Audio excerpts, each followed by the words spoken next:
Api di Bukit Menoreh. Cerita, Esa Mintarja. Audiobook, novel silat. Bab 109.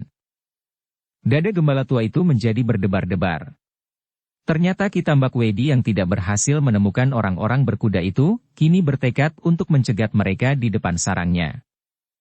Mereka harus diberitahu rencana ini, gumam orang tua itu di dalam hatinya. Kalau tidak, maka benturan ini akan dapat menjadi pucuk dari perang yang sebenarnya. Sedang agaknya Ki Argapati masih belum siap menghadapi keadaan yang demikian. Apalagi apabila pasukannya terpancing keluar. Maka mereka pasti akan mengalami bencana. Orang tua itu pun segera beringsut surut. Ditemuinya kedua muridnya dan dengan singkat diberitahukannya, apa yang didengarnya dari Ki Tambak Wedi langsung. Sampaikan persoalan ini kepada pimpinan pengawal, desisnya perlahan-lahan kepada Gupita. Gupita menjadi ragu-ragu sejenak. Kemudian jawabnya, kalau aku kembali seorang diri ke padukuhan itu mungkin aku akan mengalami akibat yang kurang baik, Guru. Urhasta sangat membenciku tanpa aku ketahui sebab-sebabnya. Tetapi tidak ada orang lain yang dapat menghubunginya, jawab gurunya. Aku, Guru. Aku dapat pergi juga ke padukuhan itu menemui Ki Argapati atau pemimpin pengawal yang lain, sahut Gupala. Ah, desah gurunya. Kita belum tahu, apakah sebabnya Urahasta membenci Gupita. Mungkin ia akan memperlakukan hal serupa itu, dan kau lebih tidak dapat mengendalikan dirimu lagi. Aku akan berusaha, Guru, jawab Gupala.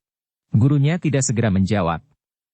Sambil menundukkan kepalanya ia berkata lambat, seolah-olah kepada diri sendiri. Pasukan berkuda itu akan dicegat tidak saja oleh Ki Tambak Wedi, tetapi oleh sepasukan pengikut Ki Tambak Wedi itu. Kemudian telah disediakan pasukan yang akan menjebak seandainya para pengawal mengirimkan bantuan apabila orang-orang berkuda yang terlibat dalam perkelahian itu memintanya. Sementara itu pasukan Tambak Wedi yang lain telah merayap mendekati padukuhan ini dengan diam-diam, sebelum mereka muncul seperti apa yang biasa mereka lakukan. Kemudian dengan tegang ia berkata, pasukan itu pasti akan hancur, Gupita. Mereka hanya akan mendapat kesempatan untuk mundur masuk ke dalam padukuhan. Sepanjang perjalanan mundur itu, korban pasti akan berjatuhan. Sementara pasukan berkuda itu pun tidak akan dapat tertolong lagi. Apalagi apabila induk pasukan mereka terpancing keluar tanpa seorang pemimpin yang pantas untuk melawan Ki Tambak Wedi, Ki Pedasura, Sidanti, Argajaya, dan yang lain-lain. Maka pasukan Argapati akan tamat sampai malam ini. Kenapa aku tidak pernah mendapat kesempatan, Guru, desak Gupala. Bukan begitu, Gupala. Kecuali keberanian, tugas ini memerlukan kesabaran. Nah, kesabaran itulah yang kadang-kadang tidak dapat kau kuasai. Kau, seperti ketika aku muda, mempunyai darah yang agak panas. Kau masih sering tergerak oleh perasaan sebelum kau pertimbangkan masak-masak, sehingga kadang-kadang kau akan terjerumus ke dalam suatu persoalan yang tidak kita kehendaki. Tetapi aku akan selalu ingat, Guru, bahwa aku akan bersabar. Gurunya yang tua itu menjadi ragu-ragu sejenak. Karena itu, ia tidak segera mengambil keputusan. Namun waktu yang sejenak itu agaknya telah merubah segala-galanya, karena tiba-tiba orang tua mengangkat wajahnya. Terlambat, desisnya. Aku mendengar derap kuda di kejauhan. Oh, hampir saja kedua muridnya itu meloncat bersama seandainya gurunya tidak menahannya. Pest, hati-hatilah. Ki Tambak Wedi berada di depan kita. Lalu apakah yang akan kita kerjakan? Bertanya kedua muridnya hampir bersamaan. Tak ada jalan lain untuk menyelamatkan mereka. Aku akan menahan orang-orang berkuda itu, dan menyuruh mereka kembali apabila mereka bersedia. Sudah tentu Ki Tambak Wedi melihat aku meskipun aku mengharap, ia tidak segera dapat mengenal. Dengan demikian aku akan memancingnya. Kau coba mengusir orang-orangnya yang tertinggal sampai aku memanggil kalian dengan isyarat. Kalian harus segera meninggalkan mereka dan menghilang, kemudian kembali pulang. Aku akan membayangi Ki Tambak Wedi. Tetapi ingat, jangan memakai cambuk. Gupita dan Gupala ternyata tidak sempat bertanya lagi. Sejenak kemudian gurunya telah meloncat dan menghilang di dalam kegelapan tanpa menimbulkan gemerisik pada dedaunan. Bagaimana dengan kita? Bertanya Gupala. Hati-hati, jawab Gupita. Di depan kita ada Ki Tambak Wedi. Kita tidak akan dapat mendekatinya seperti guru. Tiba-tiba keduanya diam ketika mereka mendengar suara seseorang dengan lantang, "Heh, aku dengar derap kuda itu." "Kenapa orang itu berteriak-teriak?" bertanya Gupala. Mereka tidak menyangka ada seorang pun yang mendengarnya. Semua bersiap, terdengar suara yang lain. Kemudian beberapa patah kata yang tidak dapat ditangkap dengan jelas. "Marilah kita mendekat." Perhatian mereka pasti sudah tercurah kepada derap kuda itu. Tetapi kita harus berhati-hati. Keduanya kemudian merangkak dengan sangat hati-hati mendekat ke tepi jalan. Namun kemudian terdengar seseorang berdesis. "Pest, jangan berteriak-teriak lagi. Mereka sudah mendekat. Kalau mereka mendengar atau mengetahui kehadiran kita, mereka akan kembali masuk ke dalam sarang mereka." Suara itu berhenti, kemudian. "Nah, kita harus yakin bahwa keterangan petugas-petugas sandi kita benar. Orang-orang berkuda itu adalah mereka. Soalnya, apakah benar di antara mereka ada orang-orang yang bersenjata cambuk? Bukan sembarang cambuk." Dada Gupita dan Gupala berdesir. Namun seluruh perhatian orang-orang itu benar-benar telah tercurah kepada derap kuda yang sudah menjadi semakin lama semakin dekat. "Aku akan menghentikan mereka," berkata Tambak Wedi. "Kalian tahu apa yang kalian lakukan?" "Kepung. Aku ingin menangkap orang bercambuk itu dan meyakinkan apakah aku tidak tertipu selama ini." Suasana menjadi hening sejenak. Suara derap kaki-kaki kuda itu pun menjadi semakin lama semakin jelas dan semakin dekat. Gupita dan Gupala tanpa sesadarnya beringsut semakin dekat. Agaknya perhatian orang-orang yang diintainya benar-benar telah terikat oleh derap kuda yang mendatang itu. Ternyata bahwa Gupita dan Gupala pun menjadi kehilangan pertimbangan. Mereka merayap semakin dekat lagi, sehingga pada suatu saat ia dapat melihat bayangan orang-orang yang menunggu pasukan berkuda itu. Mereka telah bersiap di balik dedaunan di pinggir jalan, sedang Ki Tambak Wedi sendiri berdiri bertolak pinggang. Gupala yang semakin bernafsu untuk dapat melihat lebih jelas, terdorong semakin maju, dan bahkan tiba-tiba kakinya menginjak sepotong kayu kering, sehingga menimbulkan suara gemerisik di sela-sela derap kaki-kaki kuda yang semakin dekat. Gupita cepat-cepat menggamitnya dan memberinya isyarat. Namun agaknya sudah terlambat. Tiba-tiba orang yang bertolak pinggang di pinggir jalan itu berpaling dan bergumam. "Ada orang lain di belakang kita." Dada kedua anak-anak muda itu berdesir. Mereka segera mengerti bahwa mereka berdualah yang dimaksud. Sejenak mereka saling berpandangan, namun mata Gupala yang berkilat-kilat seolah-olah berkata, "Apa boleh buat? Kalau tidak ada pilihan lain, kita akan berkelahi." Sementara itu seseorang dari orang-orang Ki Tambak Wedi itu bertanya, "Siapa yang Kiai maksud?" "Di belakang kita ada orang yang sengaja mengintai kita. Kita tunggu sampai orang-orang berkuda itu datang. 1 atau 2 orang bertugas menangkap orang yang bersembunyi itu. Kenapa tidak sekarang? Jangan bikin ribut, supaya orang-orang berkuda itu tidak mengetahui kehadiran kita. Orang-orang itu lebih penting bagiku daripada petugas-petugas sandi yang mengintai kita itu. Bagaimana kalau ia lari?" "Baik. Aku akan menangkap sendiri." Gupita dan Gupala menjadi berdebar-debar. Memang tidak baik untuk melarikan diri. Gelang-gelang besi Ki Tambak Wedi itu akan dapat memecahkan tengkuk mereka. Karena itu, maka yang paling baik adalah mencari tempat yang terlindung oleh pepohonan. "Untuk melawan iblis itu, aku terpaksa mempergunakan cambukku," berkata Gupala di dalam hatinya. "Terpaksa. Dan bahkan mungkin akan dapat memanggil guru untuk datang." Tetapi untuk sesaat Ki Tambak Wedi masih berdiri tegak di tempatnya. Ia tidak mau merusak rencananya, menangkap orang-orang berkuda yang semakin mendekat. Tiba-tiba iblis tua itu berdesis, "Bersiaplah kalian." Tidak mau merusak rencananya, menangkap orang-orang berkuda yang semakin mendekat. Orang-orangnya telah menggenggam senjata di tangan masing-masing. Mereka telah siap untuk meloncat dan mengepung orang-orang berkuda itu. Beberapa orang merayap melebar. Sementara Ki Tambak Wedi bergumam, "Kalau aku menghentikan mereka dan yang lain mengepungnya. Jangan lupa tikus di belakang kita. 2 orang harus menangkapnya." Sementara itu, pasukan berkuda yang keluar dari padukuhan yang menjadi pusat pertahanan para pengawal tanah perdikan menoreh sama sekali tidak menyangka bahwa di hadapannya telah menunggu seorang iblis yang menggetarkan setiap orang yang mendengar namanya. Karena itu, tanpa prasangka apapun mereka berpacu untuk melakukan tugas mereka seperti biasanya. Mereka akan mengelilingi beberapa tempat di tanah perdikan menoreh. Membuat kesan seolah-olah orang-orang bercambuk telah ikut campur dalam persoalan tanah perdikan ini dan berdiri di pihak Ki Argapati. Namun tiba-tiba pemimpin mereka, yang berpacu di paling depan terkejut ketika tiba-tiba ia melihat seseorang meloncat di hadapannya sambil mengangkat tangannya. "Berhenti!" teriak orang itu. Orang itu benar-benar telah mengejutkan setiap orang di dalam pasukan berkuda itu, sehingga dengan serta-merta mereka menarik kekang kuda mereka, sehingga kuda-kuda itu meringkik berkepanjangan. "Siapa kau?" bertanya pemimpin pasukan berkuda itu. "Kalian tidak perlu tahu siapa aku," jawab orang yang berdiri di tengah jalan itu. "Kalau kalian ingin selamat dari bencana yang paling mengerikan yang akan terjadi atas pasukan kalian dan seluruh pasukan menoreh, kembalilah." "Apa maksudmu?" ya Karti kemudian. "Besok kau akan tahu, sekarang cepat pergi. Cepat sebelum orang pertama menjadi korban." Pemimpin pasukan berkuda itu ragu-ragu. Mereka bukan penakut yang mudah menjadi gemetar karena bertemu dengan lawan yang bagaimanapun juga. Karena itu, maka mereka bahkan mendesak maju. Seorang anak muda yang berkumis kecil berkata, "Minggir, atau kau akan terinjak kaki-kaki kuda kami." Aku berkata sebenarnya. "Cepat. Waktu terlampau sempit." Merta mereka menarik kekang kuda mereka, sehingga kuda-kuda itu meringkik berkepanjangan. "Jangan mencoba menakut-nakuti kami.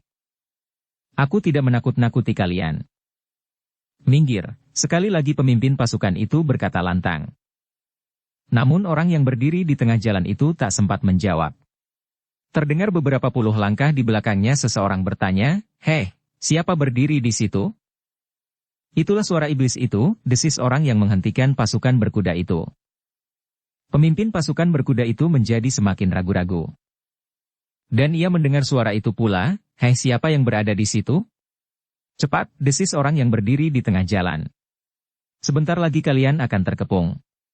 Pasukan Sidanti telah bersiap. Jangan terlambat." "Kami bukan pengecut," jawab pemimpin pasukan itu. "Benar kalian bukan pengecut, tetapi juga bukan pemimpin pasukan yang bodoh. Kau tidak sekedar bertanggung jawab atas jiwamu sendiri, tetapi jiwa seluruh pasukanmu. Kalau mereka mati dengan menggenggam arti bagi perjuangan kalian, kalian adalah pahlawan. Tetapi bukan orang-orang bodoh yang membunuh dirinya tanpa guna." Pemimpin pasukan berkuda itu masih saja dicengkam oleh keraguan-raguan. Karena itu ia tidak segera dapat mengambil sikap. Bahkan ia tidak mengerti, apakah ia dapat mempercayai kata-kata orang yang belum dikenalnya itu atau tidak. Sementara itu, Ki Tambakwedi pun terkejut bukan kepalang ketika tiba-tiba saja ada orang yang meloncat ke tengah jalan dan merusakkan rencananya. Karena itu maka ia pun tanpa sesadarnya berteriak-teriak bertanya siapakah orang yang telah berbuat gila itu. Namun orang itu sama sekali tidak menjawab. Dengan demikian, maka dada Ki Tambakwedi serasa telah terbakar oleh kemarahan yang memuncak. Dengan lantang ia memberikan perintah kepada orang-orangnya. "Bersiaplah kalian. Kita tidak akan menunggu lagi. Kita akan segera mengepung mereka, selagi mereka belum sempat lari." Tetapi Ki Tambakwedi itu mendengar orang yang berdiri di tengah jalan itu berkata, "Cepat, pergilah. Kau dengar perintah itu? Perintah untuk mengepung kalian." Namun pemimpin pengawal itu sekali lagi berteriak, "Kami bukan pengecut. Kau dapat membuat pertimbangan nanti, apakah tindakan itu suatu tindakan pengecut." Yang tidak dapat menahan hatinya adalah Ki Tambakwedi. Tiba-tiba tangannya bergetar, dan sebuah gelang-gelang besi telah meluncur menyambar bayangan yang berdiri di tengah jalan menghentikan orang-orang berkuda itu. Tetapi sekali lagi Ki Tambakwedi terkejut. Ternyata orang yang berdiri di tengah jalan itu mampu meloncat secepat sambaran gelang-gelang besinya. Dengan satu langkah yang cepat gelang-gelang besi Ki Tambakwedi meluncur secengkang di muka dadanya. Namun malanglah. Tiba-tiba seekor kuda melengking tinggi. Kemudian terjatuh karena kaki depannya tersentuh gelang-gelang besi Ki Tambakwedi. Penunggangnya pun terlempar dan terguling di tanah. Sementara orang yang menghentikan mereka berkata, "Lihat, iblis itu sudah mulai. Setiap gelang besi akan mampu membunuh seorang dari kalian, belum lagi pasukannya yang bersembunyi di balik semak-semak. Karena itu, cepat, sebelum terlambat." Peristiwa yang terjadi itu agaknya dapat memberikan suatu keyakinan kepada pemimpin pasukan berkuda itu, bahwa sebenarnya lah mereka akan berhadapan dengan Ki Tambak Wedi. Karena itu, maka desakan orang yang menghentikannya itu menjadi pertimbangannya. Ki Tambak Wedi, yang gagal mengenai orang yang membuatnya terlampau marah itu, menjadi heran. Di atas tanah perdikan ini, selain Argapati yang terluka, masih juga ada orang yang mampu menghindari serangannya. Sayang, bahwa keremangan malam tidak memberinya kesempatan melihat wajah orang itu dengan jelas dalam jarak yang belum terlampau dekat. Mungkin sesuatu kebetulan ia berhasil menghindar, ia menggeram. Dan berbareng dengan itu, sekali lagi tangannya bergetar. Ia ingin meyakinkan, apakah orang itu benar-benar mampu menghindari serangannya. Iblis manakah yang telah mencampuri persoalanku? Ki Tambak Wedi mengumpat. Sekali lagi ia melihat orang itu meloncat dengan lincahnya menghindari gelang-gelang besinya. Ki Tambak Wedi sama sekali tidak menaruh perhatian ketika seseorang berteriak dan jatuh dari punggung kudanya. Sekali ia menggeliat, kemudian ia tidak bernafas lagi. Jangan kau biarkan korban berjatuhan. Cepat, pergi. Sementara itu Ki Tambak Wedi berteriak. Ayo, kepung mereka sekarang. Dalam keraguan-raguan pemimpin pasukan berkuda itu terkejut ketika tiba-tiba saja kudanya melonjak karena terkejut. Ternyata orang yang berdiri di tengah jalan itu telah melemparnya dengan kerikil. Dengan demikian maka pemimpin pengawal itu tidak dapat berbuat lain, kecuali menarik kekang kudanya dan berputar kembali ke arah pemusatan pasukannya. Kita kembali, perintahnya. Beberapa orang masih juga ragu-ragu. Tetapi mereka pun segera memutar kuda masing-masing dan berpacu kembali.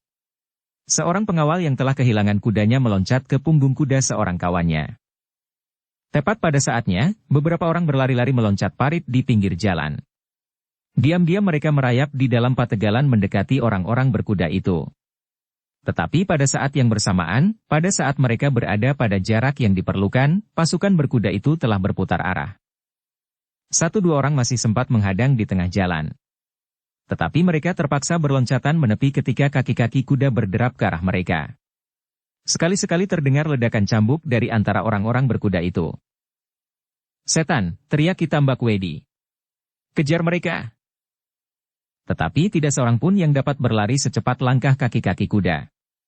Sementara itu orang yang telah menghentikan orang-orang berkuda itu pun segera meloncati parit yang kering di pinggir jalan dan berlari sekencang-kencangnya menyusup ke dalam pategalan di sisi jalan itu, justru tempat yang baru saja ditinggalkan oleh orang-orang Ki Tambak Wedi yang berloncatan ke tengah jalan. Tangkap orang itu, teriak Ki Tambak Wedi. Tetapi tidak seorang pun yang mampu melakukannya. Gerakannya terlampau cepat dan tidak diduga-duga.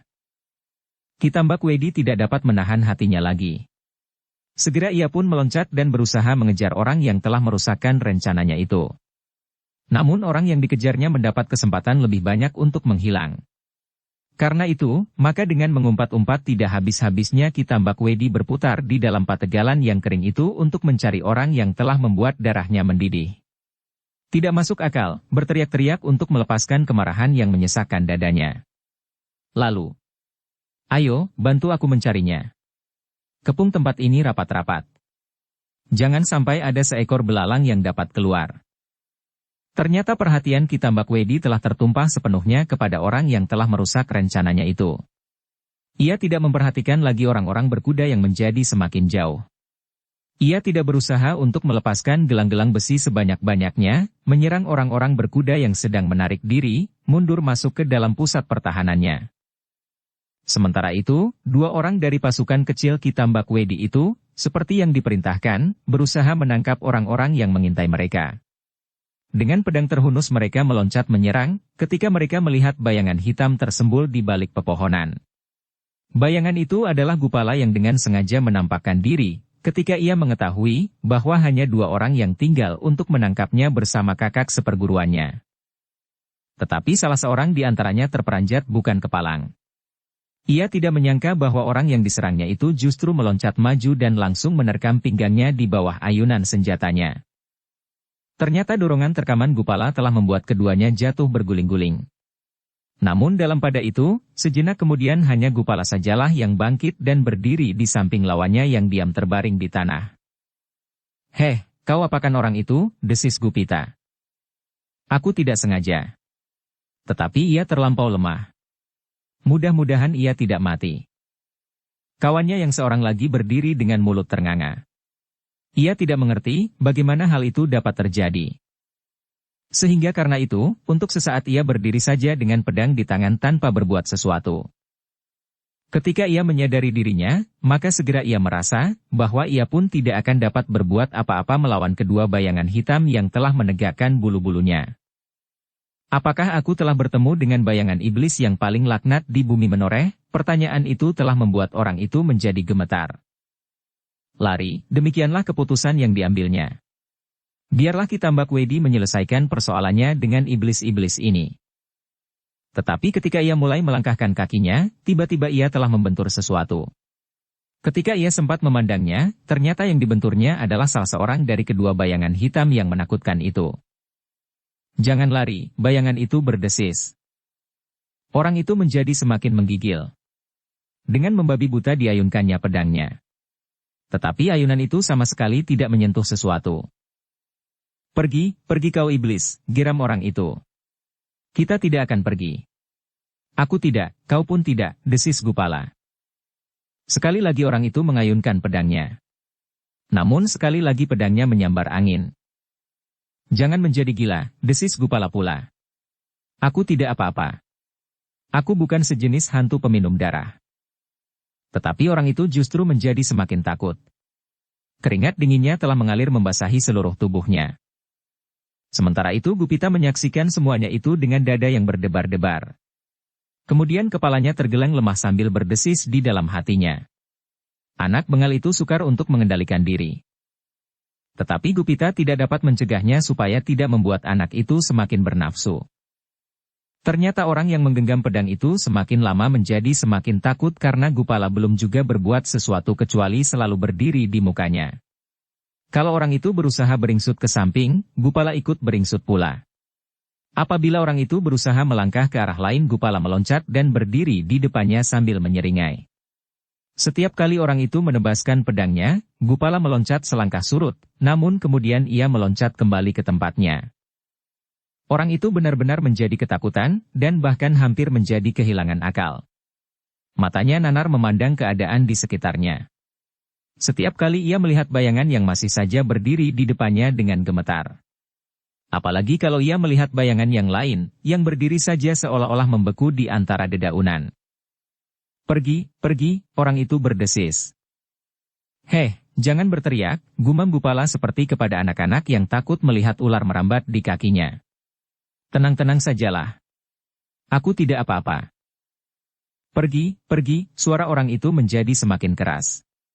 Kalau kau berteriak, maka aku akan membungkammu untuk selama-lamanya, desis Gupala.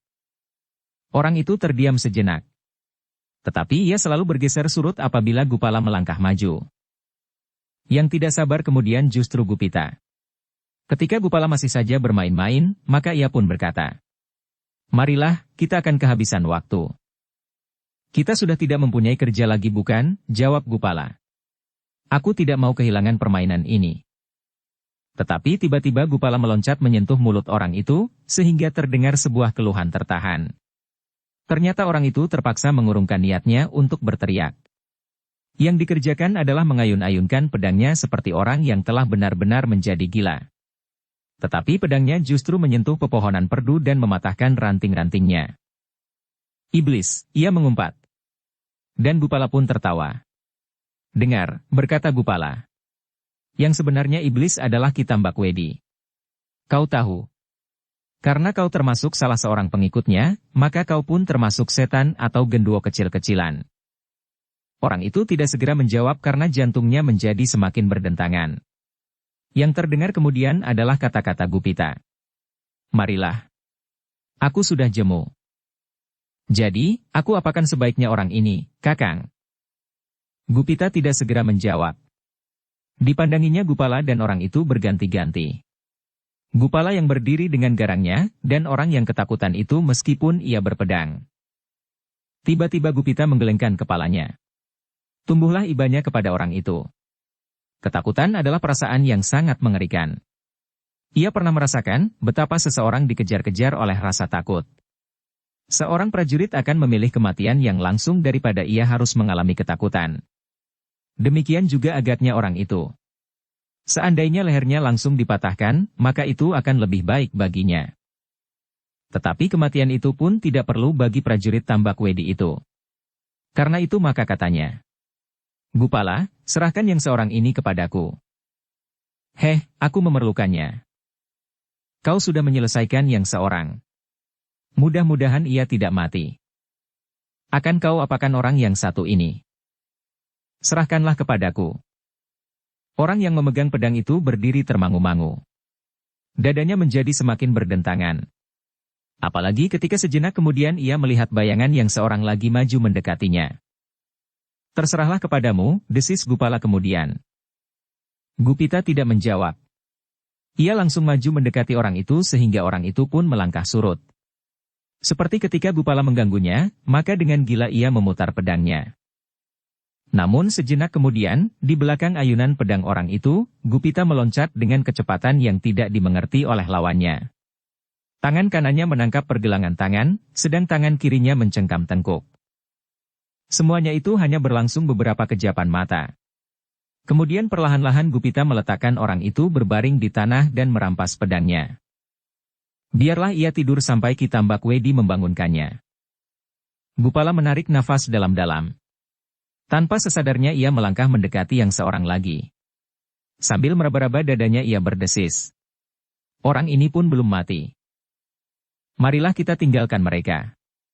Kita segera pulang sebelum kita bertemu dengan Ki Tambak Wedi. Bawalah senjata orang itu. Kita masing-masing mempunyai sebuah pedang. Untuk apa? Bertanya Gupala. Mungkin kita memerlukannya. Kalau tidak, kita memerlukan untuk mencari kayu. Gupala tidak menjawab. Diambilnya senjata orang yang masih terkapar di tanah itu. Dan sejenak kemudian maka mereka pun meninggalkan lawan-lawan mereka yang sudah tidak berdaya. Sementara itu, Ki Tambak Wedi masih saja sibuk mencari orang yang telah mengganggunya. Tetapi seperti hantu, orang itu menghilang tanpa meninggalkan bekas apapun. Pasti bukan orang kebanyakan, desisnya. Dan tiba-tiba saja diingatnya orang yang telah mengintainya, ketika ia menunggu orang-orang berkuda itu. Kalau orang ini yang mengintai itu, maka apakah yang dapat dilakukan oleh kedua orang-orangku yang akan mencoba menangkapnya, gumam Tambak Wedi itu pula. Aku akan melihatnya, orang itu tiba-tiba menggeram. Tanpa berkata apapun juga kepada orang-orangnya, maka ia pun segera meloncat kembali ke tempatnya menunggu orang-orang berkuda itu. Beberapa pengikutnya yang melihatnya, segera berlari-lari mengikutinya, dengan berbagai macam pertanyaan di dalam hati. Ki Tambak Wedi itu hampir saja menginjak salah seorang yang sedang terbaring diam. Dengan serta-merta iblis tua itu berjongkok dan meraba dada orang yang terbaring itu. Ia masih hidup, desisnya. Siapakah itu Kiai? Bertanya salah seorang pengikutnya. Buka matamu, siapa orang ini? Orang yang bertanya itu mengerutkan keningnya. Kemudian dikeretakannya giginya ketika ia mengetahui bahwa yang terbaring itu adalah kawannya. Yang seorang ada di sini, tiba-tiba seorang yang lain berteriak. Ki Tambak Wedilah yang kemudian menggeretakkan giginya pula. Bawa kemari, katanya. Kemudian keduanya pun dibaringkan berjajar di atas rerumputan yang kering. Dengan teliti Ki Tambak Wedi mencoba melihat, kenapa keduanya menjadi pingsan. Dengan pengetahuan yang ada padanya, Ki Tambak Wedi memijit-mijit di bagian-bagian yang dianggapnya penting. Di punggung, kemudian ditelusurnya sampai ke bagian lehernya. Ketika Ki Tambak Wedi menyentuh di bawah ketiak salah seorang dari keduanya, maka orang itu menggeliat. Perlahan-lahan orang itu membuka matanya. Sejenak ia masih belum dapat bangkit karena dunia ini rasanya seperti berputar.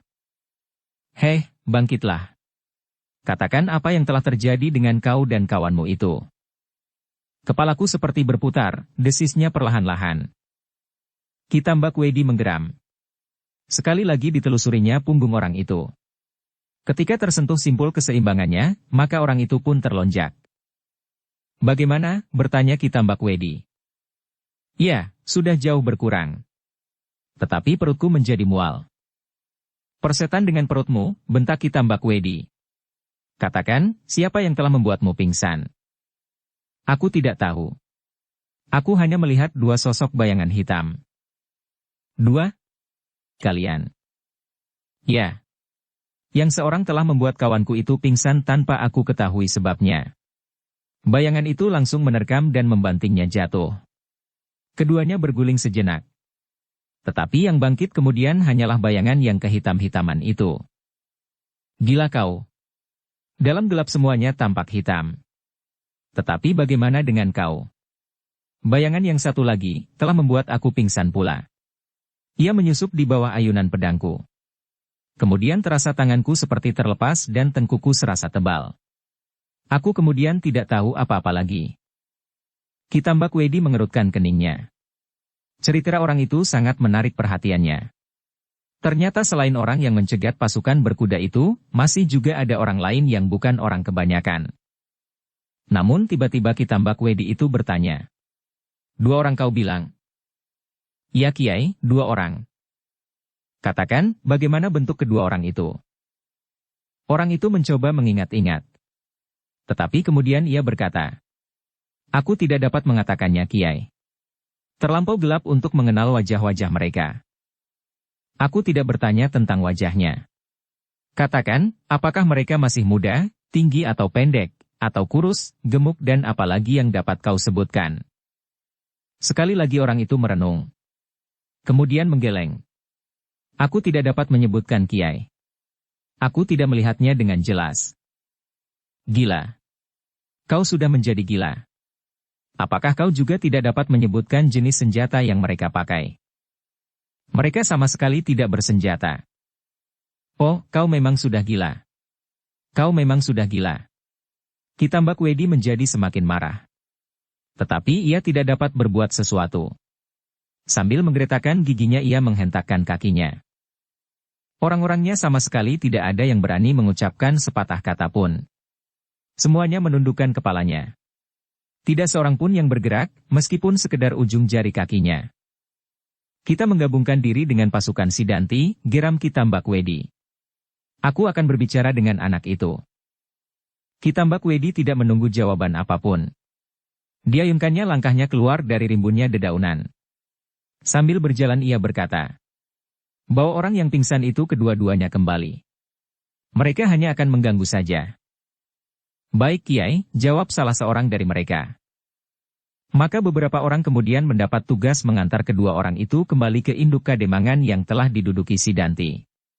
Meskipun yang seorang telah dapat berjalan sendiri, tetapi ia masih memerlukan bantuan 2 orang kawan-kawannya. Sementara itu, malam pun menjadi kian gelap pula. Kitambak Wedi menarik nafas ketika ia melihat beberapa buah obor telah berada di depan mulut regol desa, tempat pemusatan pasukan Argapati, meskipun tidak terlampau dekat. Seperti biasanya, pasukan Kitambak Wedi itu memperlihatkan dirinya. Ternyata usaha itu sedikit demi sedikit berpengaruh pula. Beberapa orang yang berada di dalam lingkungan Pring Ori itu sudah mulai bertanya-tanya. Apakah sampai akhir hidupku, aku tidak akan sempat keluar dari tempat ini? Siang malam kami selalu diburu oleh kecemasan. Mungkin pada suatu saat pasukan itu tidak hanya akan sekedar mengepung kami. Suatu ketika pasukan itu akan menerkam pertahanan ini dengan dahsyatnya. Mungkin pada suatu saat pasukan itu tidak hanya akan sekedar mengepung kami. Suatu ketika pasukan itu akan menerkam pertahanan ini dengan dahsyatnya. Mungkin mereka akan berusaha membakar pering-pering ori ini dan menghanguskan segala isinya. Dan yang lain bergumam dalam hati. Apakah sebenarnya yang harus kami pertahankan ini? Ternyata sama sekali bukan Menoreh, tetapi Ki Argapati. Dan karena itu, maka setiap malam kita harus berhadapan dengan kecemasan dan ketakutan. Sedangkan kita tidak tahu pasti, apakah perbedaan yang akan kita lihat, apabila kita berada di bawah kekuasaan Ki Argapati dan kekuasaan Sidanti.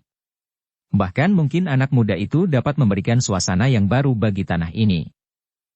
Agaknya pikiran-pikiran itu tidak hanya menghinggapi 1-2 orang. Tetapi mereka masih tetap menyimpan di dalam hatinya, meskipun dari hari ke hari, mereka mengalami suasana yang penuh ketegangan, kecemasan, dan kemudian kejemuan. Tampaknya permusuhan ini tidak akan segera berakhir, meskipun persediaan makan mereka menjadi semakin tipis. Namun sebagian lagi berpendirian lain, meskipun berpijak pada kejemuan pula. Beberapa pengawal muda berkata satu sama lain. Apakah untungnya kita menunggu? Lebih baik kita keluar dari penjara ini. Apapun yang akan terjadi, kita serang saja pusat pertahanan Sidanti. Kalau kita menang, menanglah kita. Kalau kita hancur, segeralah kita binasa daripada menunggu tanpa batas seperti sekarang ini. Kita menunggu Ki Argapati sembuh, desis yang lain. Iya, aku tahu. Tetapi kapan Ki Argapati itu akan sembuh? Tanpa Ki Argapati, siapakah yang akan berhadapan dengan Ki Tambakwedi? Meskipun ia bersenjata petir dan berperisai gunung sekalipun, namun tenaganya pasti terbatas juga. Kita lawan orang tua itu bersama-sama. Maka ia pun pada saatnya akan mati. Demikianlah kalau kita, seluruh pasukan itu, bertempur melawan Ki Tambakwedi seorang diri. Tetapi ternyata kita berperang melawan sejumlah orang yang seimbang dengan jumlah orang di pasukan kita. Lawannya berbicara terdiam sejenak. Namun sepasang matanya memancarkan kejemuannya yang hampir tidak tertanggungkan. Malam ini mereka dihadapkan lagi pada sepasukan orang-orang Sidanti yang mengepung Padesan, tempat pemusatan pasukan pengawal Tanah Perdikan Menoreh. Seperti di saat-saat yang lewat, beberapa obor terpancang beberapa patok dari desa, melengkung, di hadapan mulut gerbang. Satu-satu obor yang lain agaknya melingkar di seputar Padesan itu pula. Yang sibuk dibicarakan saat itu adalah pasukan berkuda yang terpaksa masuk kembali ke dalam regol. Beberapa orang telah menghadap Samekta, Wurahasta, dan beberapa orang pemimpin yang lain. Tidak seorang pun tahu, siapakah orang itu, berkata pemimpin pasukan berkuda itu. Samekta mengerutkan keningnya. Seorang dari kami, telah dikenai oleh Ki Tambakwedi, kami tidak sempat membawanya kembali. Mungkin besok siang, aku akan mengambilnya. Wurahasta menggeram. Katanya, kenapa kau percaya kepada orang itu? Kata-katanya meyakinkan. Dan sebenarnya bahwa kami tidak akan dapat berbuat terlampau banyak bila kami benar-benar berhadapan dengan Ki Tambakwedi. Dalam jarak yang cukup jauh, seorang kawan kami telah gugur, dan seekor kuda kami mati pula terkena lemparan besi itu. Wurahasta terdiam. Tetapi ia masih saja menggeram menahan kemarahan. Tetapi para pemimpin pasukan pengawal Tanah Perdikan Menoreh tidak dapat menyalahkan pemimpin pasukan berkuda itu. Ternyata bahwa salah seorang dari mereka memang telah gugur, dan seekor kuda telah mati. Beberapa orang dari anggota pasukan berkuda itu pun mengatakan bahwa mereka tidak dapat melihat betapa cepatnya semua itu terjadi. Yang mereka ketahui kemudian, korban-korban itu telah jatuh. Dengan demikian, berkata Samekta kemudian, apakah Ki Tambakwedi masih juga memperhitungkan lagi cerita tentang orang-orang bercambuk di dalam pasukan berkuda itu? Wurahasta menundukkan wajahnya. Tetapi ia menggeram. Kita tidak perlu menggantungkan diri kita kepada siapapun. Bukan itu maksudku, jawab Samekta. Selama ini agaknya Ki Tambakwedi memperhitungkan gerakan pasukan berkuda itu. Mungkin pengaruh dari gerakan itulah yang menunda kenapa Ki Tambakwedi masih belum berbuat sesuatu selain mempengaruhi kebulatan tekad kami dengan obor-obor itu hampir di setiap malam.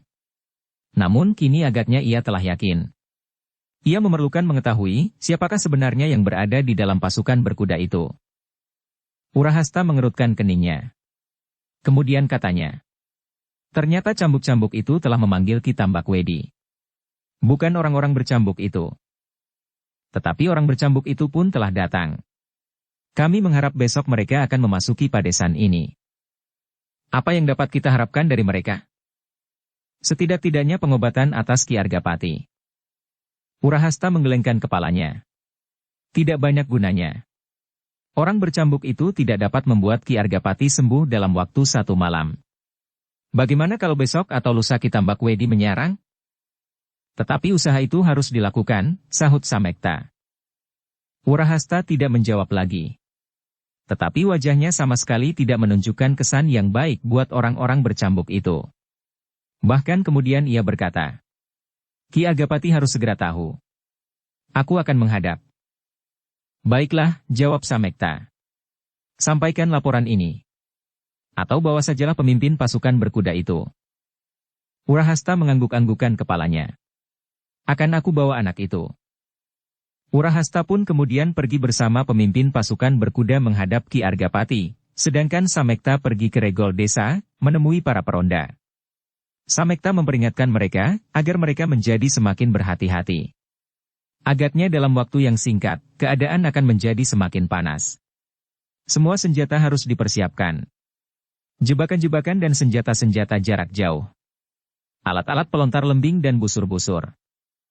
Sementara itu Kitambak Wedi duduk di antara para pemimpin pasukannya.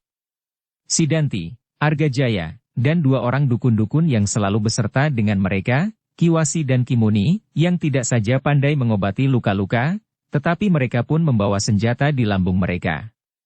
Mereka agaknya siap pula untuk bertempur. Kiwasi membawa sepasang trisula bertangkai pendek, sedang Kimuni bersenjata sebilah pedang yang lengkung. Pedang yang didapatnya dari seorang perantau asing yang mengembara. Suatu ketika Kimuni pernah berguru kepadanya tentang ilmu obat-obatan dan bahkan tentang olah kanuragan. Pedang itu diterimanya dari gurunya itu, meskipun ia belum berhasil mempelajari ilmunya dengan sempurna. Itulah sebabnya maka pedang itu dianggapnya sebagai pedang yang keramat. Tak ada duanya di seluruh daerah Pajang dan bahkan seluruh kerajaan Demak Lama, katanya dengan bangga. Pedang ini datang dari suatu negara yang sangat jauh. Negara di seberang lautan. Lautan air dan lautan pasir. Kitambak Wedi selalu mengumpat di dalam hatinya apabila ia mendengarnya. Sebagai seorang yang jauh menyimpan pengalaman dan pengetahuan, maka sudah tentu ia terlampau muak mendengar kebanggaan yang berlebih-lebihan itu. Di pesisir terutama, ia pernah melihat pedang serupa itu lebih dari segerobak. Orang-orang asing kadang-kadang menukarkan senjata-senjata serupa itu dengan senjata-senjata orang Demak. Sekedar untuk kenang-kenangan. Tetapi Kitambak Wedi tidak pernah ingin mempersoalkannya. Apalagi kini, ia mempunyai masalah yang cukup penting untuk dibicarakan. Apakah guru tidak dapat mengenalnya? Bertanya Sidanti. Jarak itu tidak terlampau dekat. Apalagi di malam hari. Aku seolah-olah hanya melihat sesosok bayangan yang kehitam-hitaman. Bukankah guru mendengar suaranya? Suara itu mungkin pernah guru dengar sebelumnya. Kitambak Wedi menggelengkan kepalanya, katanya. Suara itu adalah suara yang parau meskipun bernada tinggi. Sidanti mengerutkan keningnya. Namun kemudian Argajaya bertanya. Lalu bagaimana dengan yang 2 orang itu? Tak ada gambaran sama sekali. Orang-orang yang dibuatnya pingsan hanya dapat melihatnya sebagai bayangan yang hitam. Ya, Kiai. Mungkin tidak ada petunjuk-petunjuk yang dapat dipakai sebagai landasan untuk menyebut keduanya. Tetapi jumlah mereka menimbulkan kecurigaanku. Kenapa dengan jumlah itu? Bertanya Sidanti. Seorang guru dan 2 orang murid. Kitambak Wedi menarik nafas dalam-dalam. Katanya perlahan-lahan seperti kepada diri sendiri, aku memang sudah menduga meskipun pada saat orang-orang berkuda itu melarikan diri, aku masih mendengar ledakan-ledakan cambuk di antara mereka.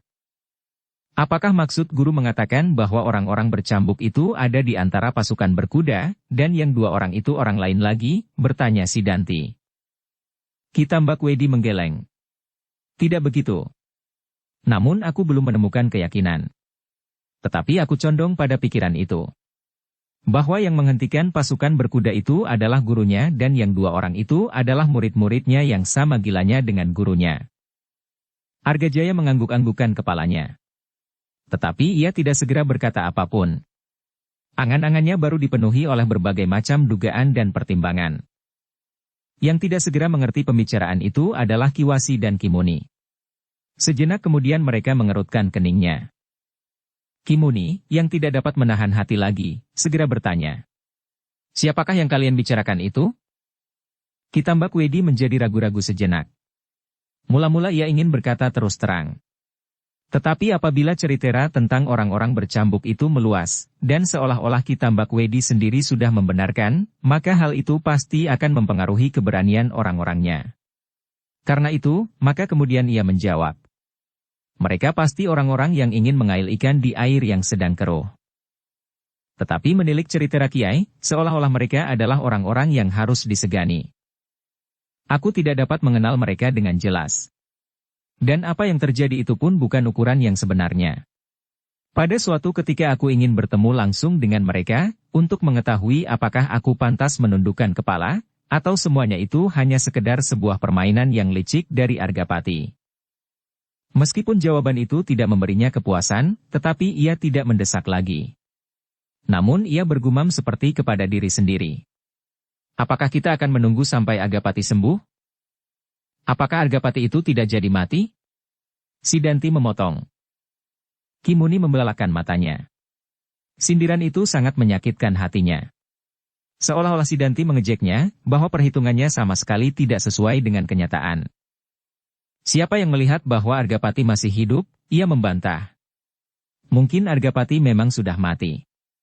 Tetapi karena orang-orang menoreh yang berpihak kepadanya cukup licik, sehingga mereka dapat melindungi rahasia itu serapat-rapatnya. Kita tidak boleh mimpi. Kita harus berani menghadapi kenyataan. Siapa yang mengingkari kenyataan? Kimuni menjadi tegang, dan bahkan hampir-hampir ia berteriak seandainya Kitambakwedi tidak menengahi. Kenapa kita ribut? Ada atau tidak ada Argapati, kita tidak boleh cemas. Argapati hanya seorang diri. Sejauh-jauh yang dapat dilakukan tentu sangat terbatas. Orang kedua adalah Pandanwangi. Sedang yang lainnya, sama sekali tidak banyak berarti. Apakah Kitambakwedi telah melupakan cerita Raki Pedasura tentang dirinya? Kitambakwedi tidak segera menyahut. Terlintas dalam kepalanya, kemungkinan-kemungkinan yang dapat terjadi, apabila ia menunda waktu terlampau lama. Tetapi untuk bergerak sekarang, ia tidak dapat membuat perbandingan yang setepat-tepatnya. Tidak seorang pun dari petugas sandinya yang tahu pasti tentang keadaan Ki Argapati. Tidak seorang pun yang dapat mengatakan, siapakah sebenarnya orang-orang bercambuk di dalam lingkungan pasukan berkuda itu dan siapa pula yang telah berkelahi melawan Ki Pedasura. Tetapi kesimpulan Kitambakwedi, yang paling mungkin adalah permainan Argapati, sedang orang-orang bercambuk yang sebenarnya justru bukan yang berada dalam pasukan berkuda itu. Tetapi sebelum Kitambakwedi menjawab, Sidanti telah mendahului. Kenapa kita tidak berbuat sekarang juga, Guru? Nah, tiba-tiba Kimuni memotong. Bukankah kau juga membenarkan pendapatku? Apalagi yang kita tunggu? Omong kosong, wajah Sidanti pun menjadi merah. Aku selalu berpendirian demikian. Sama sekali bukan membenarkan pendapatmu. Kau terlampau sombong, anak muda. Kenapa kau tidak mau mengakui bahwa sebenarnya akulah yang pertama-tama berpendapat demikian? Tidak, tiba-tiba Sidanti menggeram. Namun segera gurunya berkata, kejemuan telah membuat kalian menjadi gila. Aku tahu bahwa bukan hanya kalian berdua saja yang berpendapat demikian, tetapi kita seluruhnya menghendakinya. Sidanti menggeretakkan giginya. Sedang Kimuni kemudian berjalan hilir mudik sambil bergeramang tidak menentu. Kalau memang begitu, Argajayalah yang berkata, kenapa kita menunggu lebih lama lagi? Bukankah sekarang kita sudah berdiri di ambang pintu? Itu tidak mungkin, sahut Kitambakwedi. Kita tidak bersiap untuk melakukan penyerangan. Kekuatan kita hanya kita siapkan untuk melakukan pengepungan seperti biasa. Beberapa bagian untuk menjebak apabila pasukan pengawal tanah perdikan menoreh yang masih setia kepada Argapati itu berusaha menolong pasukan berkudanya. Tetapi semua rencana itu telah rusak. Dan kita tidak dapat merubah rencana itu dengan tiba-tiba. Sebab yang kita hadapi adalah kekuatan. Kekuatan yang masih menjadi teka-teki. Dalam peperangan kita harus mempunyai perhitungan yang pasti. Bukan sekedar untung-untungan. Argajaya mengedarkan pandangan matanya ke sekelilingnya. Kemudian perlahan-lahan ia berkata, kita tidak boleh menunggu sampai orang-orang kita diterkam oleh kejemuan yang tidak terkendali. Kitambakwedi mengerutkan keningnya. Sejenak ia merenung. Dan sejenak kemudian ia mengangguk-anggukkan kepalanya. Agaknya sesuatu telah berkembang di kepalanya. Tiba-tiba orang tua itu berkata, baik. Baik. Aku akan melakukannya sekarang. Apa, Guru? Bertanya Sidanti dengan serta-merta. Kita akan menyerang. Sekarang? Ya sekarang. Kini Sidanti, Argajaya, Kiwasi, dan Kimunilah yang menjadi heran atas keputusan yang tiba-tiba itu. Bahkan menurut Kitambakwedi sendiri, pasukannya tidak bersiap untuk melakukannya. Namun tiba-tiba orang tua itu berubah pendirian. Apakah hal itu dilakukan sekedar melepaskan kejengkelannya saja? Pertanyaan itu mengganggu pikiran Sidanti. Jika demikian kita akan terlibat dalam suatu perbuatan yang dapat membahayakan kita sendiri.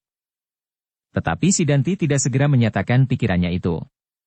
Dipandanginya saja gurunya yang kemudian menengadahkan kepalanya. Silir angin malam telah menggerakkan juntai rambutnya yang sudah keputih-putihan di bawah ikat kepalanya. Dengan nada yang berat ia berkata, "Sidanti, kita akan menyerang malam ini." Wajah Sidanti menjadi tegang.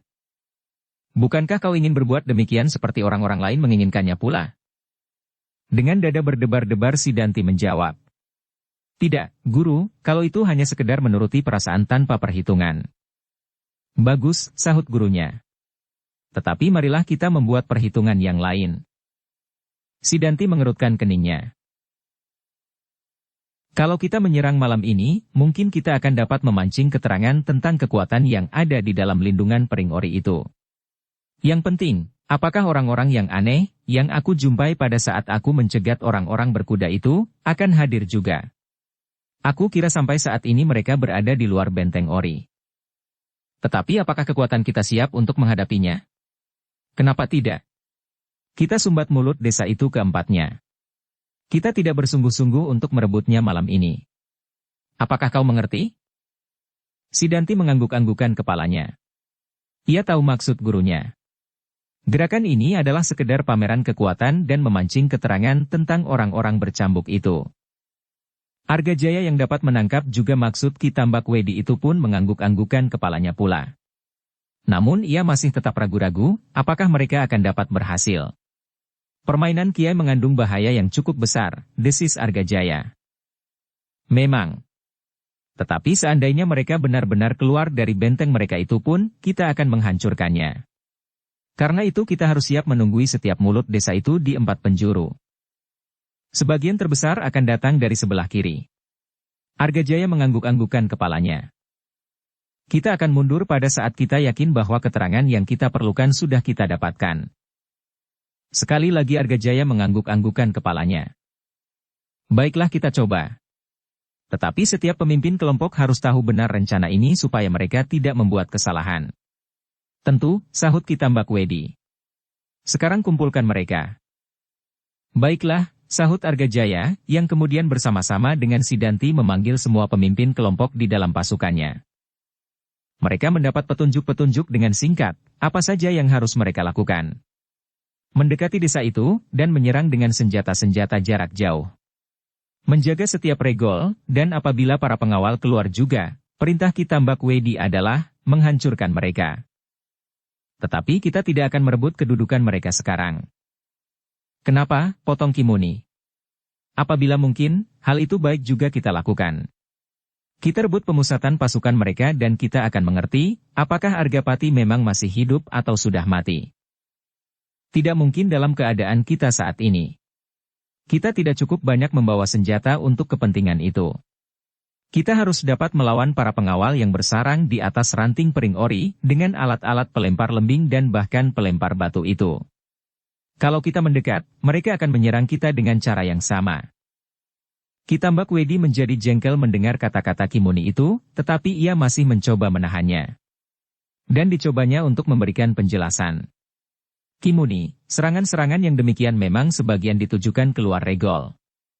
Tetapi ujung-ujung lembing, panah dan batu-batu itu terutama diarahkan ke mulut regol. Begitu kita membuka regol, dan pasukan kita berusaha menerobos masuk, maka terjadilah hujan lembing, panah dan batu di seberang pintu itu." Ki Muni mengerutkan keningnya. Namun kemudian ia pun mengangguk-anggukan kepalanya. "Nah, sekarang bersiaplah. Kita akan segera mulai. Tetapi ingat, aku akan memberikan tanda, agar kita dapat bersama-sama menarik diri." Sidanti dan Argajaya selain mengawasi pasukan ini, juga berusaha melihat, apakah orang-orang gila itu mendekati medan. Apabila mereka benar-benar datang, kedua anak-anak gila itu adalah lawan kalian. Serahkan yang tua kepadaku. Kita harus menyelesaikan mereka saat ini juga. Kita akan mendapat bantuan dari beberapa orang di dalam pasukan kita. Antara lain Kiwasi dan Kimoni. Sudah tentu kita akan membinasakannya. Sesudah itu, maka kita tidak akan berteka-teki lagi. Sidanti dan Argajaya mengangguk-anggukan kepala mereka. Sedang Kiwasi yang tidak mengerti apa yang dikatakan oleh Ki Tambak Wedi itu bertanya. Siapakah yang Kiai maksudkan dengan mereka itu? Kita sedang ingin melihat, apakah mereka benar-benar orang-orang yang disebut orang-orang bercambuk itu. Kiwasi mengangguk-anggukan kepalanya. Perlahan-lahan ia bergumam. Aku dapat mengerti cara yang Kiai tempuh. Mudah-mudahan kita berhasil. Kita akan segera sampai pada babak seterusnya dari peperangan ini. Semakin cepat kita selesai pasti akan semakin baik. Kenapa? Bertanya Kimuni. Lalu kau akan diangkat menjadi senapati? Atau dukun pribadi Sidanti? Ah! Kiwasi berdesah. Bukan itu. Semakin cepat, maka korban akan menjadi semakin sedikit. Kekejaman-kekejaman yang terjadi akan segera berakhir, dan ketakutan pun tidak akan berkepanjangan. Hei! Kimuni menarik keningnya, kemudian terdengar ia tertawa. Kau benar-benar seorang pengabdi kemanusiaan yang paling baik, Kiwasi, tetapi tanpa kekejaman dan kekerasan kita tidak akan berarti apa-apa lagi. Tidak ada lagi orang yang sakit parah yang memerlukan pertolonganmu dan pertolonganku. Pikiranmu telah benar-benar terbalik, sahut Kiwasi, yang terpotong oleh kata-kata Ki Tambak Wedi. Sudahlah, apapun titik pandangan kalian. Sekarang kita siapkan diri kita masing-masing. Untuk membuat kegaduhan di pihak mereka, lontarkan obor-obor itu kepada mereka. Kalau mungkin ke sarang-sarang pasukan yang berada di ranting-ranting pering ori itu, bahkan apabila mungkin kita bakar saja regol desa itu. Kiwasi mengerutkan keningnya. Sejenak dipandanginya Ki Tambak Wedi, dan sejenak kemudian Kimuni. Tetapi ia tidak lagi mengucapkan sepatah kata pun. Sementara itu, Sidanti dan Argajaya yang menjadi muak mendengar setiap kata-kata Kimuni telah mempersiapkan diri. Pesan-pesan terakhir telah diberikannya dan para pemimpin kelompok pun telah memahami apa yang harus mereka lakukan. Kita menghangatkan suasana. Kita tidak boleh terlampau lama tertidur. Serangan kali ini akan mematangkan sikap kita dan akan segera membawa kita ke pertempuran yang sebenarnya, berkata Sidanti kepada para pemimpin kelompok itu. Kemudian, sekarang kembalilah kepada orang-orang kalian masing-masing. Kita akan segera mulai. Para pemimpin kelompok itu pun segera menyampaikan perintah itu kepada kelompok masing-masing. Berbagai tanggapan terbayang di wajah mereka. Apalagi mereka yang datang ke tanah ini dengan berbagai macam pamrih pribadi. Ki Tambak Wedi ternyata bukan seorang yang cukup cakap memimpin peperangan, salah seorang berdesis. Kenapa kita harus menunda lagi seandainya hari ini kita dapat memasuki padesan itu? Korban terlampau banyak, jawab yang lain. Kita tidak bersiap sepenuhnya untuk melakukan itu. Kalau kita tidak bersiap, kenapa hal ini kita lakukan? Sudah dikatakan, Ki Tambak Wedi ingin mengetahui perbandingan kekuatan yang sebenarnya di antara kedua pasukan yang berhadapan ini. Orang tua itu terlampau banyak pertimbangan. Apa salahnya kita memasuki sarang lawan itu meskipun terlampau banyak korban? Semakin banyak korban akan menjadi semakin baik bagi kita. Kekayaan yang tersimpan di dalamnya akan kita bagi, menjadi bagian-bagian yang lebih sedikit. Ah, yang lain berdesah, sedang orang yang pertama tersenyum aneh. Senyum yang mempunyai berbagai macam arti. Sejenak kemudian Ki Tambak Wedi telah bersiap. Dengan dada tengadah ia berdiri memandangi pintu regol di kejauhan. Lampu minyak yang redup tergantung pada teritis regol yang tertutup itu, meskipun ada 1-2 orang yang berjaga-jaga di luar. Kita lakukan sekarang, geram Ki Tambak Wedi. Kepada Sidanti dan Argajaya ia berkata, jangan lengah. Awasi seluruh medan, kalau kelinci-kelinci itu tampak hadir. Hanya kalianlah yang tahu, apakah mereka ikut campur atau tidak. Sejenak kemudian Ki Tambak Wedi itu pun melontarkan tanda, bahwa pasukannya harus bergerak. 3 orang telah melontarkan panah berapi bersama-sama. Penjaga di muka regol desa melihat api itu pula. Dengan dada berdebar-debar mereka memandang api yang seolah-olah terbang ke kebiruan langit. Ketika api itu meluncur dan jatuh di atas tanah persawahan yang kering, maka sadarlah mereka bahwa sesuatu akan terjadi. Kita harus memberikan laporan. Kawannya tidak segera menjawab. Tetapi tiba-tiba matanya terbelalak ketika ia melihat obor-obor telah mulai bergerak. Lihat, mereka mulai maju mendekat. Yang lain pun menjadi tegang pula. Katanya, cepat. Laporkan gerakan itu. Aku akan mengawasinya. Kawannya tidak menjawab lagi. Segera ia menyelinap masuk ke dalam regol dan lari menghambur menemui pimpinannya. Apakah kau tidak sedang bermimpi? Bertanya pemimpinnya. Aku berkata sebenarnya. Pemimpinnya pun segera meloncat dan berlari keluar regol. Yang dilihatnya kemudian seakan-akan menghentikan jantungnya. Barisan obor yang bergerak semakin lama semakin dekat. Jauh lebih banyak dari yang biasa dilihatnya. Karena sebenarnya lah bahwa Ki Tambak Wedi telah memerintahkan semua obor-obor cadangan yang disediakan untuk menyambung obor-obor yang telah kehabisan minyak, dan semuanya harus dinyalakan. Cepat, sampaikan kepada Ki Samekta dan Urahasta. Seorang penghubung segera berlari menemui Samekta, sedang pemimpin pengawal yang sedang bertugas itu berdiri dengan tangan gemetar di luar regol. Tanpa sesadarnya tangannya telah meraba hulu pedangnya. Sejenak kemudian Samekta sendiri telah berdiri di muka pintu regol bersama Urahasta dan beberapa pemimpin pengawal yang lain.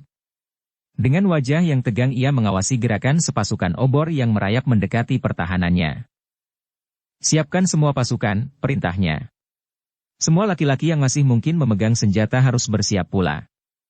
Agaknya mereka memusatkan serangan mereka ke regol ini. Karena itu, berikan beberapa kelompok kecil sebagai pengawas saja di regol-regol yang lain. Tetapi mereka harus berhati-hati. Jangan sampai mereka terjebak. Regol-regol harus tetap tertutup rapat. Tidak seorang pun dari pasukan pengawal yang dibenarkan keluar dari lingkungan ini. Lawan agaknya cukup banyak. Kalau kita terpancing keluar, maka kita akan dihancurkan seluruhnya tanpa dapat berbuat apapun. Samekta berhenti sejenak, kemudian. Semua pengawal yang melayani alat-alat pelontar senjata jarak jauh harus bersiap di tempatnya. Kalau mereka mencoba memecah pintu regol, maka semua kekuatan yang ada harus dikerahkan. Mereka harus dihancurkan sebanyak-banyaknya begitu mereka berdesak-desakan masuk. Para pengawal harus menjaga sisa dari mereka yang dapat lolos dari patukan senjata-senjata jarak jauh itu. Semua orang yang mendengar perintah itu menganggukkan kepala mereka. Meskipun tidak sepatah kata yang keluar dari mulut, namun mereka telah menyatakan kesediaan mereka di dalam hati. Justru mereka yang ragu-ragu selama ini menjadi mantap kembali. Apalagi anak-anak muda yang hampir saja diterkam oleh kejemuan, maka kedatangan lawan mereka itu seolah-olah telah memberikan udara baru bagi mereka. Sejenak kemudian maka para pemimpin kelompok telah siap untuk menjalankan tugas masing-masing. Sebelum mereka meninggalkan regol, mereka masih mendengar Samekta berpesan. Belum perlu membunyikan tanda apapun. Masih ada waktu untuk mencapai segala sudut desa ini. Khusus untuk Ki Karti, kita akan mengirim kabar dengan panah sendaren. Urahasta yang berdiri di samping Samekta mengerutkan dahinya. Setelah para pemimpin kelompok itu pergi ke kelompoknya masing-masing, serta menyiapkan diri untuk melakukan perintah Samekta, maka kini masih ada satu soal yang menyangkut di hati pemimpin pasukan pengawal itu. Dengan ragu-ragu Urahasta berdesis. Apakah yang akan kita katakan kepada Ki Agapati yang sedang terluka itu? Samekta tidak segera menjawab. Tetapi tampak kebimbangan yang dalam membayang di wajahnya. Kalau hal ini diberitahukan kepada Ki Argapati, maka Samekta yang sudah mengenal watak kepala daerah perdikannya itu, pasti tidak akan dapat mencegahnya lagi, apabila Ki Argapati itu sendiri akan turun ke medan perang. Tetapi apabila Ki Agapati itu tidak diberitahukannya, maka apabila ia gagal mempertahankan desa ini, segala kesalahan pasti akan ditimpakannya kepadanya. Ki Argapati pasti tidak akan dapat memaafkannya. Kenapa ia tidak menyampaikan persoalan yang penting sekali ini kepada kepala tanah perdikan? Dengan demikian, maka pemimpin pengawal itu telah diamuk oleh keraguan-raguan yang tidak segera dapat dipecahkannya. Bagaimana pendapatmu, Urahasta? Urahasta menggelengkan kepalanya. Aku tidak tahu, apakah yang sebaiknya kita lakukan. Aku merasa bahwa apapun yang kita lakukan adalah salah. Masalah ini tidak kita persoalkan sebelumnya. Kini kita langsung menghadapi persoalan yang tidak dapat dipertimbangkan terlampau lama. Urahasta mengangguk-anggukan kepalanya. Ketika ia memandang obor-obor yang masih saja bergerak maju, seperti sejuta kunang yang sedang merayap di atas padang ilalang, ia menarik nafas panjang-panjang. Katanya, mereka menjadi semakin dekat. Tanpa sesadarnya Samekta berpaling. Ditatapnya Pringori yang kehitam-hitaman di dalam gelapnya malam. Tetapi ia tahu bahwa di belakang carangnya yang rimbun itu, tersembunyi para pengawal dengan alat-alat pelontar lembing, busur-busur yang besar dan bahkan pelontar batu-batu. Kita tidak dapat berdiam di sini untuk seterusnya, desis Urahasta. Kita harus berada di dalam regol, dan pintu regol itu akan kita tutup dan kita selarak kuat-kuat. Samekta mengangguk-anggukan kepalanya. Iya, kita akan segera masuk. Tetapi bagaimana dengan Ki Argapati? Urahasta termenung sejenak. Tetapi ia kemudian menggelengkan kepalanya. Kesalahan kita adalah, kita menunggu sampai serangan itu benar-benar datang. Selama ini kita seakan-akan dibius oleh dugaan, bahwa Ki Tambak Wedi tidak akan melakukan serangan itu segera dalam gelar yang serupa itu. Samekta mengerutkan keningnya. Katanya, gelar yang dipakainya kini pun agaknya masih kurang menguntungkan. Kalau aku, maka gelar yang lebih baik akan aku pergunakan. Urahasta tidak menjawab. Dipandanginya saja obor-obor yang semakin lama menjadi semakin dekat itu. Kita berbicara dengan Angger Pandanwangi, tiba-tiba Samekta bergumam. Kita akan mendapat bahan tentang Ki Gede Menoreh. Kita akan dapat mempertimbangkannya, apakah kita akan melaporkannya atau tidak. Ya, kita menemui gadis itu. Tetapi waktu kita tidak terlalu banyak. Samekta dan Urahasta pun segera masuk ke dalam sambil berkata kepada para penjaga. Pintu regol ini pun harus segera ditutup. Kalian pun harus masuk pula. Tidak seorang pun boleh di luar regol. Baik, jawab pemimpin pengawal yang sedang bertugas. Pada saatnya kami pun akan segera masuk. Samekta dan Urahasta dengan tergesa-gesa segera berusaha menemui Pandanwangi. Mereka tidak dapat menunda lagi karena obor-obor di luar lingkungan Pring Ori telah menjadi semakin dekat. Bagaimana dengan Ki Argapati? Bertanya Samekta. Ayah telah menjadi semakin baik. Setelah obatnya diperbaharui maka ayah menjadi semakin ringan. Beberapa kali ia bangun dan bahkan berjalan-jalan beberapa langkah di seputar biliknya. Samekta mengangguk-anggukan kepalanya. Kemudian ia tidak dapat memperpanjang waktu lagi. Apapun yang akan mereka lakukan terhadap Ki Argapati, namun Pandanwangi sendiri harus mengetahuinya apa yang telah terjadi di luar regol Padesan ini. Karena itu, maka Samekta itu pun kemudian bercerita tentang obor-obor yang telah mulai bergerak mendekati regol. Wajah Pandanwangi segera menjadi tegang dan kemerahan. Sejenak ia terdiam. Kemudian terdengar ia menggeram. Kakang Sidanti telah benar-benar lupa diri. Lalu, baiklah, aku akan pergi ke regol desa. Bukan itu yang penting Pandanwangi. Tetapi bagaimana dengan Ki Argapati? Pandanwangi mengerutkan keningnya. Wajahnya yang tegang menjadi semakin tegang. Sejenak kemudian ia berkata, biarlah ayah beristirahat. Kalau keadaan menjadi terlampau parah, kita akan memberitahukannya. Kalau tidak, kita tidak perlu membuatnya gelisah. Samekta mengangguk-anggukan kepalanya. Pertimbangan Pandanwangi itu cukup bijaksana. Karena itu, maka katanya, beritahukan para pengawal itu Pandanwangi, agar mereka tidak membuat kesalahan. Baiklah, aku akan melarang mereka untuk menyampaikan semua berita tentang lawan kepada ayah, sahut Pandanwangi. Setelah semua pengawal rumah itu dipesannya, maka Pandanwangi pun kemudian minta diri kepada ayahnya. Apakah kau harus pergi, Wangi? Sebentar, ayah. Aku ingin melihat keadaan sejenak. Apakah kau mendapat firasat bahwa sesuatu telah terjadi? Dada Pandanwangi berdesir. Tetapi ia menjawab. Tidak, ayah.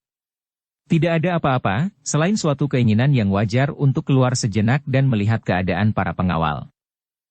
Ki Argapati mengerutkan keningnya. Namun kemudian ia menjawab. Pergilah, tetapi jangan terlampau lama. Terima kasih, ayah.